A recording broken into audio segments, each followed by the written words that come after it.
Parade of morons. The State Department layoffs went into effect, and it appears that all the white men kept their jobs and all the women are out on the street. Another Trump promise kept.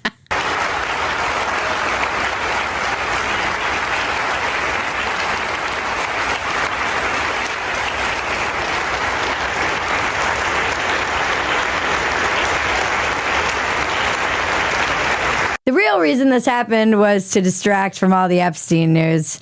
Actually, that shit broke and Trump was like, go fire a blind woman of color immediately. You're fired. The job satisfaction of these men just went way up. Look at how they're clapping.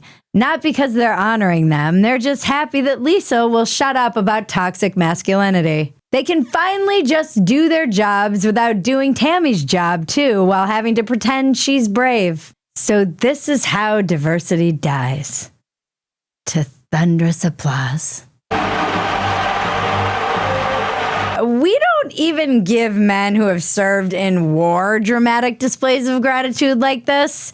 When was the last time you saw a ticker tape parade? It's actually insane how self-indulgent and self-aggrandizing and just over the top ridiculous these displays have been.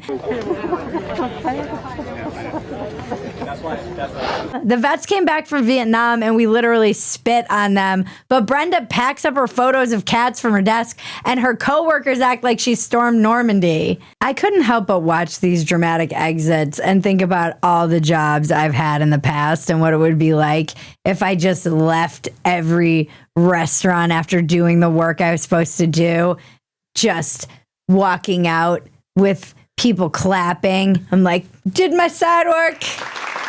Rolled all the silverware, married the ketchups. Thank you. You're welcome, actually. You're welcome.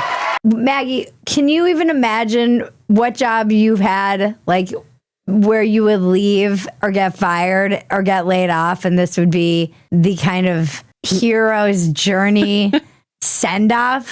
They're acting like this is frickin' someone leaving off on a quest. They're acting like explorers who are going to discover a new world. 9,000 people got laid off from Microsoft last week, by the way. We didn't hear a peep. The point of all of this so-called tragedy is that we're supposed to be appalled at a 2% reduction of a public service that's paid for with our tax dollars. The real tragedy being the end of a career diplomat, which, at least to me, is the last thing the founders had in mind. A career diplomat. A congressman should have term limits, but Sheila gets a lifetime job?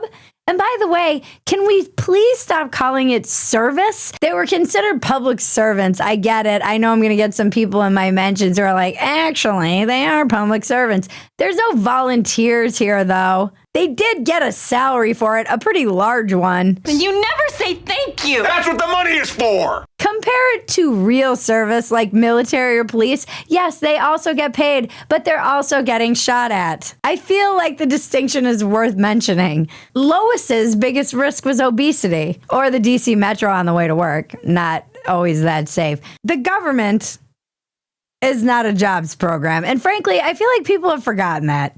During COVID, tens of thousands of government workers lost their jobs for refusing vaccine mandates. Was anyone clapping for them when they were leaving? No.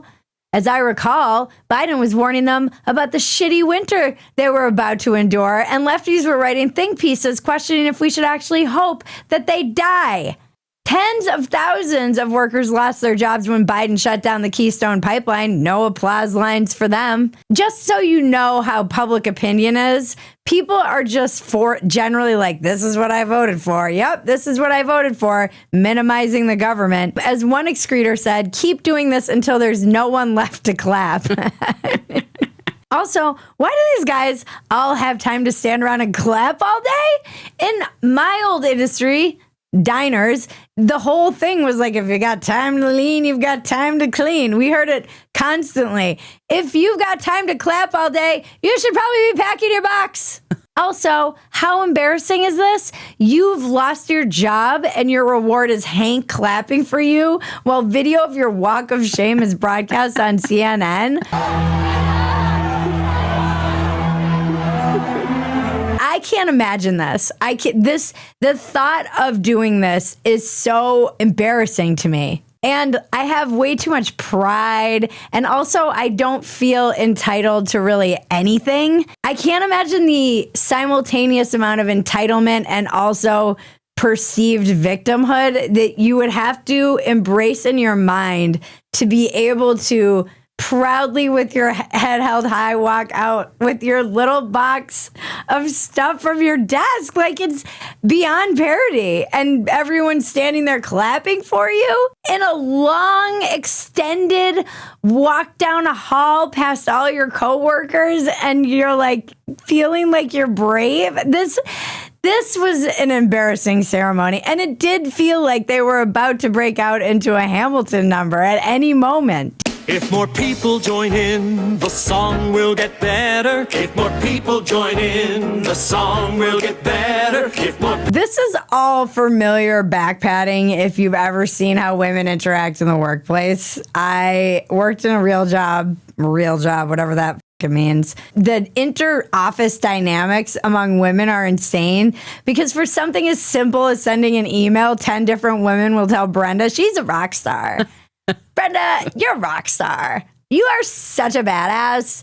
And then later they'll make an empowering TikTok video just before they go upstairs to trash Brenda to their boss, because they've all been trained to think that only one woman at a time can be promoted. And they might not be wrong. I've said it before and I'll say it again. The only people who hate women more than men are women. Hey, check it out. It's another chick. The only other chick in the galaxy.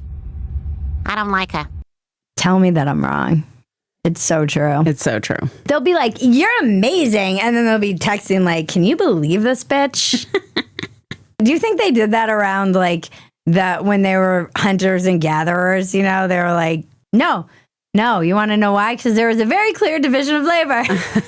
If women were trying to be hunters, they'd be like, oh my God, Brenda cannot throw that spear. Well, Brenda, she pretended she was picking berries all day, but she was not picking berries. She was just like dallying out there by the stream. I don't know what she was doing. She was just making eyes at Rufus, trying to get on that hunting squad. Now she's going to come back and want to eat our berries. Tell Maggie in the chat what you think the competition amongst women looked like in the hunter and gathering time.